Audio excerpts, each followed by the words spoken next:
മല്ലു ക്ലാഷിൻ്റെ പുതിയൊരു വീഡിയോയിലേക്ക് ഏവർക്കും സ്വാഗതം. ട്രാൻസ്ഫർ വിൻഡോയുടെ അവസാന നിമിഷങ്ങളിൽ കേരള ബ്ലാസ്റ്റേഴ്സ് ഇനിയും ഇന്ത്യൻ സൈനിങ്ങുകൾ നടത്തുമെന്ന രീതിയിലാണ് ഇപ്പോൾ റിപ്പോർട്ടുകൾ പുറത്തേക്ക് വരുന്നത്. ബ്ലാസ്റ്റേഴ്സിൻ്റെ ഡിഫൻസ് ശക്തിപ്പെടുത്തുന്നതിൻ്റെ ഭാഗമായിക്കൊണ്ട് ഡിഫൻസിലേക്കും അതുപോലെ തന്നെ ജയ്സൺ സിംഗിൻ്റെ പകരക്കാരനായിക്കൊണ്ട് ഐ ലീഗിൽ നിന്നും മികച്ചൊരു സൈനിങ്ങിനൊക്കെ വേണ്ടി ബ്ലാസ്റ്റേഴ്സ് ശ്രമിക്കുന്നുണ്ടെന്ന രീതിയിലാണ് റിപ്പോർട്ടിൽ നിന്ന് മനസ്സിലാക്കാൻ സാധിക്കുന്നത്. 3ഓളം താരങ്ങളുടെ ലിസ്റ്റാണ് ഇപ്പോൾ പുറത്തേക്ക് വന്നിട്ടുള്ളത്. അതിൽ പ്രധാനമായും ബാംഗ്ലൂർ എഫ്സിയുടെ യുവ ഡിഫൻഡറായ റൈറ്റ് ബാക്ക് താരമായ നാംഗ്യാൽ ബൂട്ടിയ എന്നു പേരുള്ള വെറും 25 വയസ്സ് മാത്രം പ്രായമുള്ള റൈറ്റ് ബാക്ക് താരത്തെയാണ് ബ്ലാസ്റ്റേഴ്സ് കൊണ്ടുവരാൻ ശ്രമിക്കുന്നതെന്ന രീതിയിലാണ് റിപ്പോർട്ടിൽ നിന്ന് മനസ്സിലാക്കാൻ സാധിക്കുന്നത്.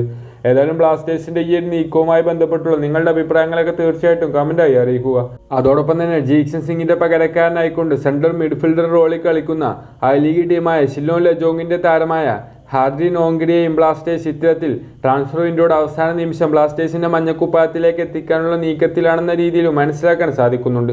അതോടൊപ്പം തന്നെ മുൻ FC ഗോവൻ താരവും ഷില്ലോൺ ലജോങ്ങിന്റെ പ്ലെയറായിക്കൊണ്ട് ഐ ലീഗിൽ തുടരുന്ന അറ്റാക്കിംഗ് മിഡ്ഫീൽഡർ റോളിൽ കളിക്കുന്ന ഫാങ്ക്രി ബുവാം എന്നൊരു പേരുള്ള യങ് ആയിട്ടുള്ള അറ്റാക്കറെയും ബ്ലാസ്റ്റേഴ്സ് ഇത്തരത്തിൽ ട്രാൻസ്ഫർ വിൻഡോയുടെ അവസാന നിമിഷത്തിൽ കൊണ്ടുവരാനുള്ള നീക്കത്തിലാണെന്ന രീതിയിലും അറിയാൻ സാധിക്കുന്നുണ്ട്.